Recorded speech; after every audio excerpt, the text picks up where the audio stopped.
The Twilight Zone. The best extraterrestrial episodes. Presented by The Vast of Night. Rod Serling first invited viewers into the Twilight Zone, his dimension of sight, sound, and a land of wondrous imagination, 60 years ago. Rod Serling's anthology series is still considered one of the greatest TV shows of all time. The show's cautionary tales of dark irony and serendipity continue to influence popular media, from The X-Files. Well, maybe it's one of those other shows, like Outer Limits. Confuse the Twilight Zone with the Outer Limits? Do you even know me? To The Simpsons. Everybody, there's a monster on the side of the bus! Black Mirror to Get Out, and the list goes on and on. You can see the Twilight Zone's influence in Amazon Studios' latest feature, The Vast of Night. The film from director Andrew Patterson, which releases on Prime Video May 29th, is set in the 1950s, over the course of one night in a small town, as two teenagers explore the mystery of strange noises transmitted across radio signals. The eerie, character-driven The Vast of Night feels like a spiritual cousin to Serling's show, and even opens with a direct homage to the TV classic. You're traveling through another dimension, a dimension not only of sight and sound, but of mind. A journey into a wondrous land whose boundaries exceed even the comforting embrace of Earth itself. That's a signpost up ahead. Your next stop, the best otherworldly episodes of The Twilight Zone. Maple Street, in the last calm and reflective moment before the monsters came. The Monsters Are Due on Maple Street is rightly considered one of the best episodes of The Twilight Zone. A rather mundane day on Maple Street is interrupted by the shadow of something passing overhead, followed by disruptions in the neighborhood's electricity. A young boy's sci-fi fueled imagination spins a yarn about invading aliens posing as humans, which gives way to paranoia. Maple Street is peak Serling, who wrote the episode.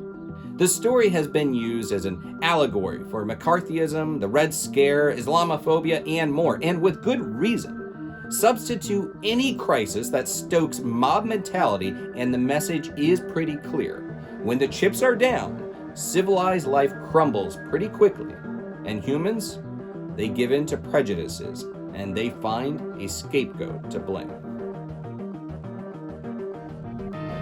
You're looking at a species of flimsy little two-legged animal with extremely small heads, whose name is man. Based on the story Brothers Beyond the Void by Paul W. Fairman, with a teleplay by Serling, People Are Alike All Over begins on Earth the night before two astronauts are to begin their mission to Mars. As they discuss any life they may encounter on the Red Planet, one says he is confident all life created by God will be similar to humans, and thus inherently good. The other disagrees and fears the life forms they may encounter. The irony of the story is that the cynic is right to be fearful of all other life forms, but the optimist was also correct that people on other planets would behave just as humans, which in this case means behave barbarically and lock humans in cages. Marcusson, you are right! People are alike everywhere.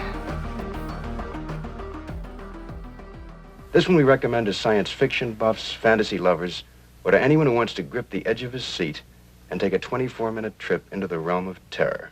Written by Richard Matheson, a giant of science fiction literature and a frequent Twilight Zone contributor, The Invaders is notable for being an almost entirely silent tale. A woman in a bleak farmhouse has to fight off seemingly robotic small figures that attack her home. The woman, played by Agnes Moorehead of Bewitched fame, grunts and cries, but does not speak.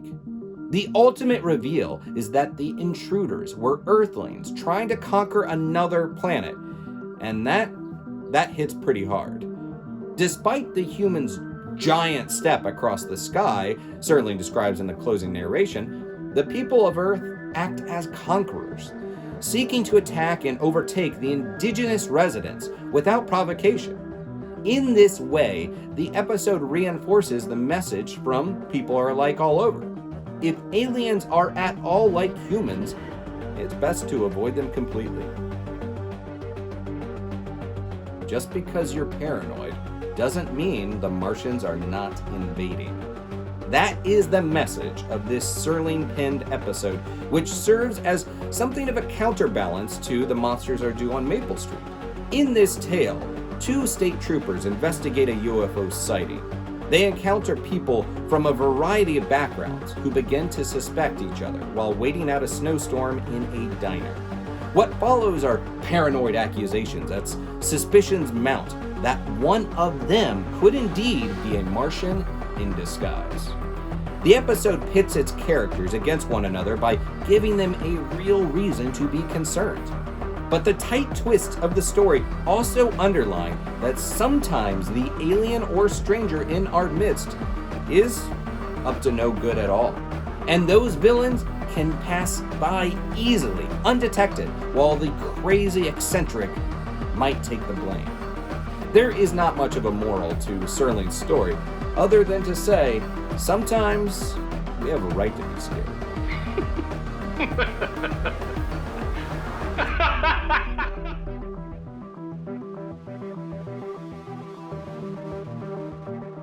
Along with Nightmare at 20,000 Feet and Time Enough at Last, It was time now. To Serve Man has achieved near universal pop culture awareness, thanks in no small part to the famous line, It's a cookbook!